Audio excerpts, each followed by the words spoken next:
স্পেনের মুসলিম footballer Lamine Yamal football বিশ্বকাপের ফাইনালে আর্জেন্টিনার মেসিকে হারিয়ে তিনি কোনো প্রকার গোল উদযাপন না করে তিনি ওই মাঠের মধ্যে সেজদায় পড়ে আল্লাহ তাআলার কাছে কৃতজ্ঞতা প্রকাশ করেছেন। বিশ্বকাপের ফাইনালে লামিন ইয়ামালের সেজদা এবং দুহাত তুলে আল্লাহর কাছে দোয়া করা ওই 610 কোটি টাকা দামের কাপের চাইতেও সবচেয়ে বেশি দামের হয়েছে তার মাঠের মধ্যে সেজদা দেয়া। এবং সাংবাদিকরা খেলার পরে তাকে প্রশ্ন করছে যে তোমার গায়ে কোনো ট্যাটু আঁকা নাই কেন? তিনি বলেছেন, আমি একজন ছোটখাটো মুসলিম হলেও আমি আল্লাহ তাআলার বিধানকে ভয় করি।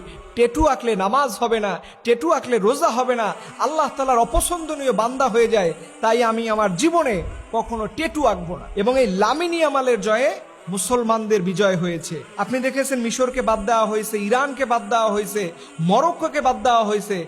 ঠিক ওই জায়গাতে শুধুমাত্র একমাত্র লামিন ইয়ামাল ছিল যিনি গোটা পৃথিবীর মুসলমানদের প্রতিনিধিত্ব করেছেন এবং তার এই জয়ে ফিলিস্তিনের মুসলমানরা সবচেয়ে বেশি খুশি হয়েছে।